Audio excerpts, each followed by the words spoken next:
Kembali lagi di Fans Bola Uncensored edisi Serie A. Oke, langsung kita bahas teman-teman setelah kita tadi bahas Premier League, kita bahas Serie A atau Liga Italia. So far untuk Liga Italia nanti ini sudah masuki Giornata, Giornata ke-7. Ada 10 laga. Laga yang paling menarik adalah laga antara AS Roma melawan Inter Milan, tim ibu kota. Serigala Roma akan menghadapi ular dari kota Milan. Nanti akan kita bahas selengkapnya di video hari Jumat, ulasan lengkap. Oke, lanjut kita ke laga perdana di sini. Di hari Sabtu ya, teman-teman, jam 8 malam. Di sini adalah laga antara Lecce menghadapi Sassuolo. Nah, Lecce yang baru saja meraih kemenangan perdananya minggu lalu ini melawan Parma akan menghadapi timnya Bang Jai, kapten kita yang baru saja nyapuin statement dari ketua PSSI kita dan juga Menpora kita. Oke, Sassuolo lawan DC. Sassuolo diunggulkan meskipun sebagai tim promosi yang cukup keren penampilannya so far berada di posisi 9 sementara meraih 2 kemenangan di 2 laga terakhir, dan yang patut kita banggakan adalah Deides, kapten timnas kita, selalu bermain reguler. Saya sangat harapkan itu, dan infonya saya ini nggak tahu, belum diverifikasi oleh beberapa apa ya, bisa dibilang media terkenal di Italia. Apakah Jay-Z ini benar diincar oleh Inter Milan atau tidak? But we'll see. We'll see, itu tentunya kabar baik bagi kita semua. Makin banyak pemain kita yang bermain di level yang jauh lebih tinggi setelah bermain di tim papan bawah musim lalu bersama Venezia. Kini agak mendingan Sassuolo, tidak, meskipun di awal-awal musim cukup kesulitan, kini sudah mulai bisa meraih kemenangannya perlahan-lahan. Kini akan menghadapi Lecce yang penampilannya tidak terlalu baik. Kalau boleh jujur, Sassuolo punya peluang untuk memenangkan pertandingan ini jauh lebih besar, dan seharusnya Sassuolo bisa menang ya teman-teman. Oke, lanjut di sini ada di jam yang sama ada Pisa, AS Pisa melawan Hellas Verona. AS Pisa, teman-teman, FYI adalah tim yang dilatih oleh legenda striker timnas Italia Alberto Gilardino. Ini kedua tim sama-sama belum dapat meraih kemenangan di Serie A musim ini. AS Pisa yang berada di peringkat ke-20 ini hanya meraih 2 kali kemenangan dan 4 kali draw, sedangkan Hellas Verona ini meraih 3 draw dan juga 3 kali kekalahan. Ini tentunya peluang bagi kedua tim untuk dapat meraih kemenangan perdananya. Akan sangat lucu jika kedua tim kembali meraih hasil imbang ataupun draw, tapi seharusnya AS Pisa sebagai tuan rumah dapat meraih kemenangan perdananya sebagai tim promosi di hadapan supporternya sendiri. So we'll see. Bisa Hellas Verona tidak banyak yang bisa dibahas. Selanjutnya di sini ada Torino menghadapi Napoli. Tim asal Turin juga ini masih belum konsisten, akan menghadapi pemuncak klasemen sementara yaitu Napoli. Hmm, Napoli harusnya bisa menang ya. Penampilan gemilang dari Kevin De Bruyne yang pindah secara gratis musim panas lalu dari Man City ke Napoli akan ditunggu-tunggu. Di samping itu striker utamanya Rasmus Højlund kembali tampil ganas. Selain ganas bersama Napoli juga ganas bersama tim nasional Denmark. It's a good thing, hal yang baik untuk Napoli meskipun mungkin ada skema Højlund agak kelelahan. Sepertinya lah tidak ada isu tersebut. Saya belum membaca ada berita pemain-pemain yang kembali dari jeda internasional atau FIFA break ini. Ada pemain yang cedera ya, so far aman-aman aja. Akan menghadapi Torino yang tidak terlalu baik penampilannya musim ini. So far kini berada di peringkat 16 sementara. Kemenangan perdananya satu-satunya adalah melawan Roma yang kecolongan lewat gol tunggal dari anak Diego Simeone, yaitu siapa ya? Giovanni Simeone, anak yang pertama itu. But sorry, Napoli it's a good team. tim yang sangat serius ingin meraih back to back juara Liga Italia. Alex Meret, saya sempat sedikit mengira bahwa Vania Milankovic-Savic akan menjadi kiper utama Napoli, namun Alex Meret setelahnya kembali setelah mengalami cedera ringan. Tapi persaingan di bawah besar gawang Napoli semakin tinggi, semakin baik. But ya, still Napoli meskipun bermain tandang di Turin, menghadapi Torino masih sangat diunggulkan. Dan ini dia teman-teman laga yang paling dinanti-nanti, yang paling ditunggu-tunggu hari Minggu jam 1.45 dini hari. Ini ada laga antara AS Roma melawan Inter Milan. AS Roma yang kini berada di peringkat kedua mengoleksi 15 poin sama dengan Napoli akan menghadapi Inter Milan yang kini berada di peringkat 4 dengan 12 poin. Kedua tim in high spirit, we'll see. AS Roma sangat menjanjikan, tidak terlalu menjanjikan, but they strike into the good direction. Arahnya benar.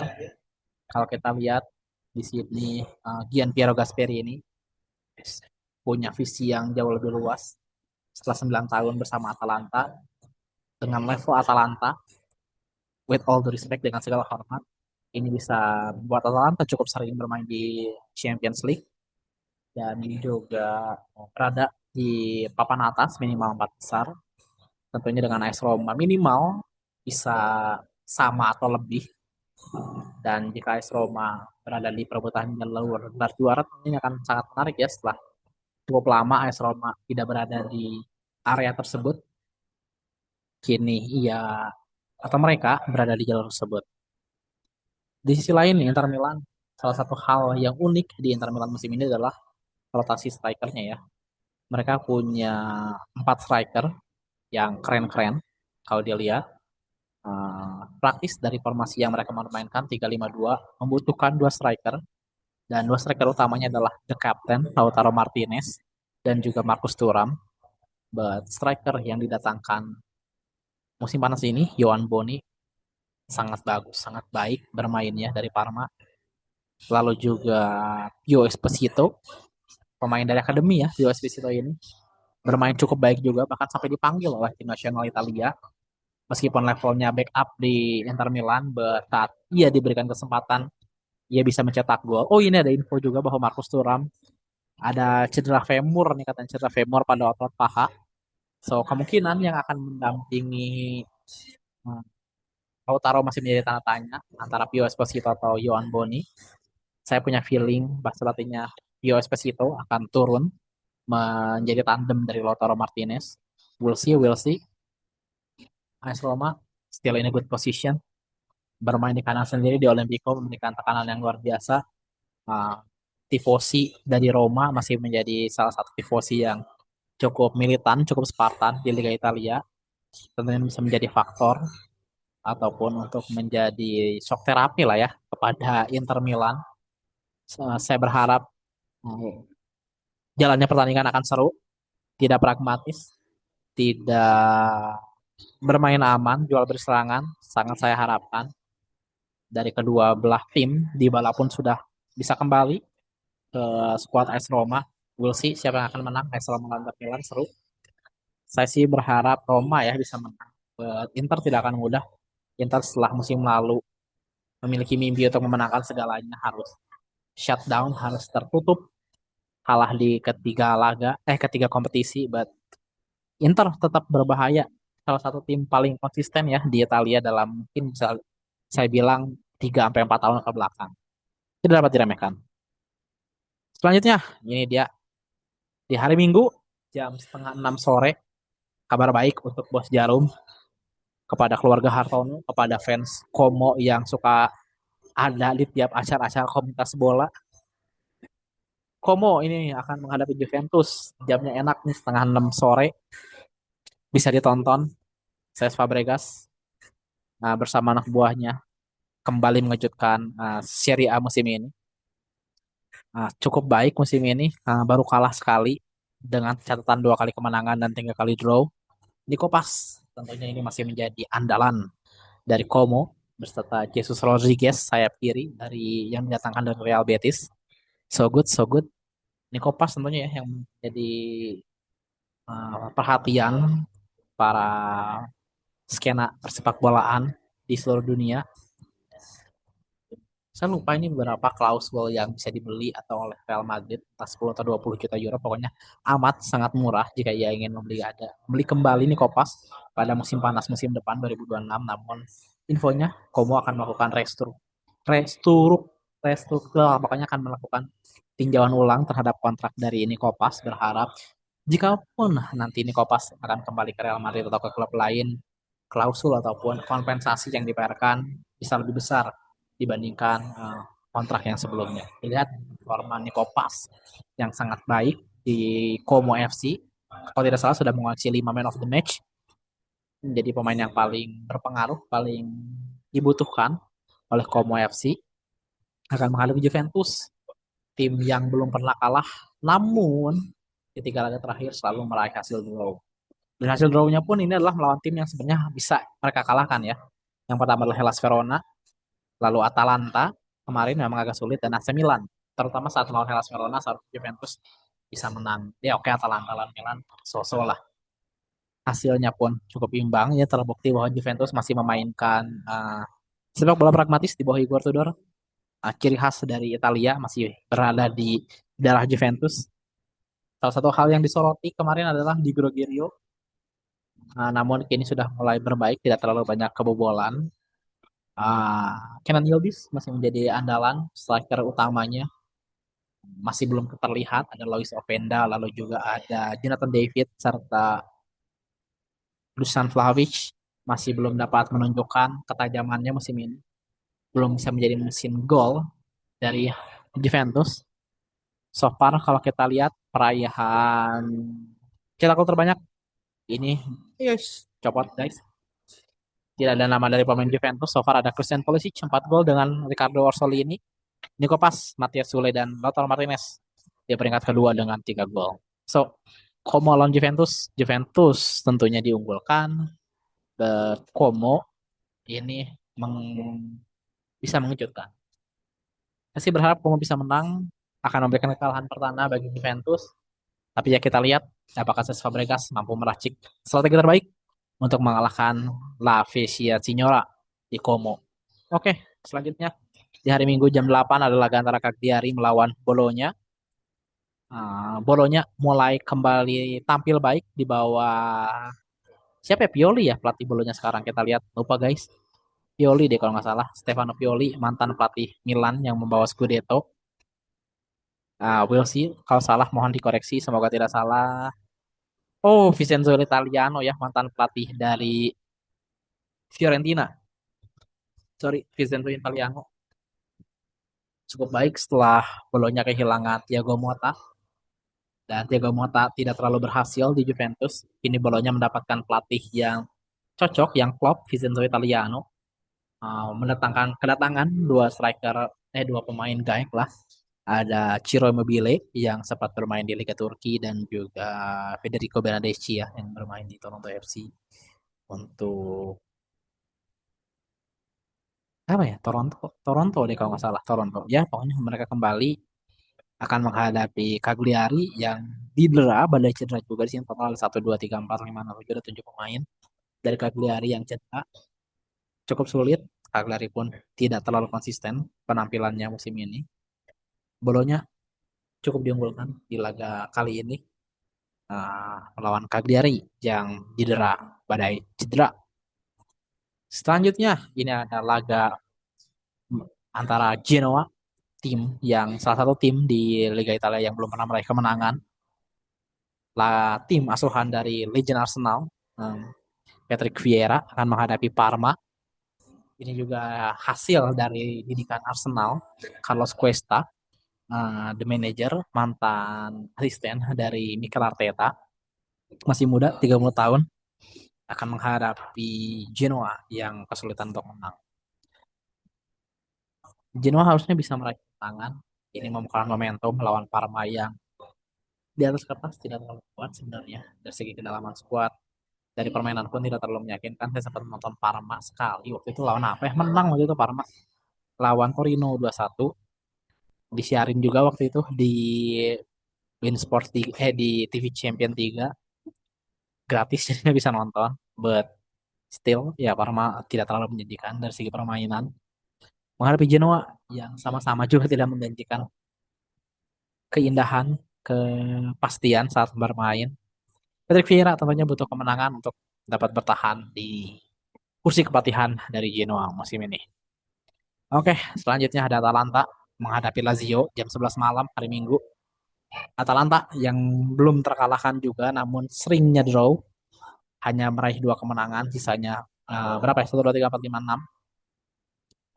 5, 6. 5 kali draw akan melawan Lazio yang juga didera badai cedera, lalu juga eh, terkena embargo transfer.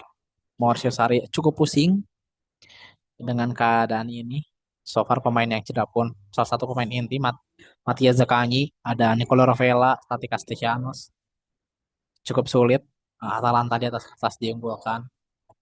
Uh, Ivan Juric, pelatih barunya, masih bermain pragmatis juga. Mainnya berbeda dengan Gasperini yang cenderung lebih lebih apa ya?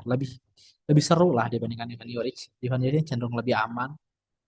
Whatever happen, pokoknya kita dapat poin, minimal draw. Ya, Lazio harusnya bisa menang.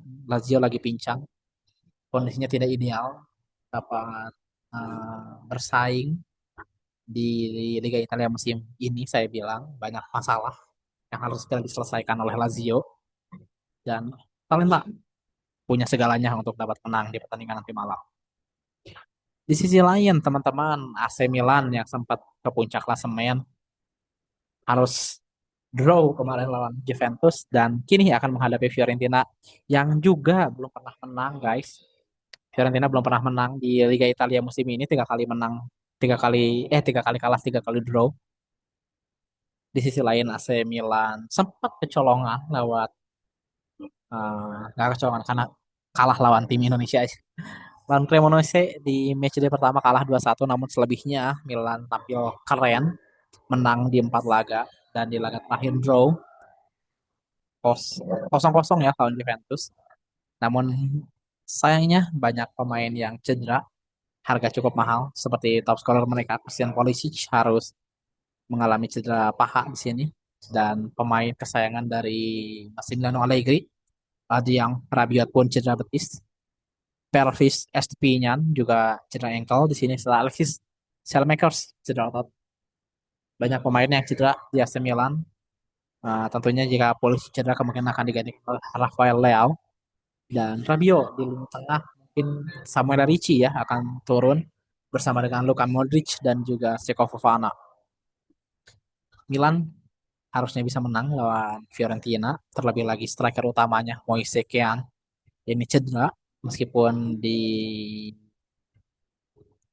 dijaga oleh penjaga gawang yang cukup berpengalaman di Eropa, David De Gea, tapi performanya sudah jauh menurun dibandingkan beberapa tahun ke belakang. So AC Milan seharusnya bisa menang melawan Fiorentina. Terakhir guys, di sini di hari Selasa ada Cremonese lawan Udinese. Nese, timnya dari Emil Audero ini akan melawan Udinese. Infonya Audero sudah dapat bermain. Sini di data sudah tidak dinyatakan cedera oleh Cremonese.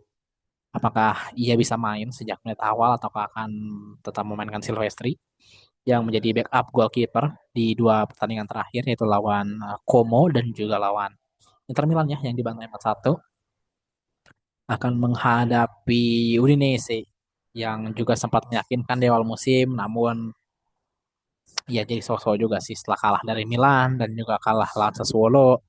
Kemarin pun draw lawan Cagliari. So Udinese lawan Cremonese ini agak tricky. Tim promosi lawan tim yang emang somehow selalu berada di Serie A. Kalau kita lihat di era-eranya zaman 2010-an awal, eranya Di Natale dan juga Alexis Sanchez, Indonesia cukup keren di Serie A, namun sekarang kayaknya sosok papan tengah, semi papan bawah. But Udinese tidak dapat diremehkan, tapi kemungkinan feeling saya akan berakhir draw. Ya, segitu aja mungkin teman-teman buat laga Serie A di akhir pekan nanti. AS Roma dan Inter Milan akan menjadi suguhan utamanya. Tapi sayangnya bermain cukup malam jam 1.45. Malam minggu sih kehitungnya. Minggu dini hari. So buat fans, enjoy the weekend. Nikmati Serie A. Kalau kata fans of football ya enjoy beauty of Serie A. Thank you teman-teman. Goodbye.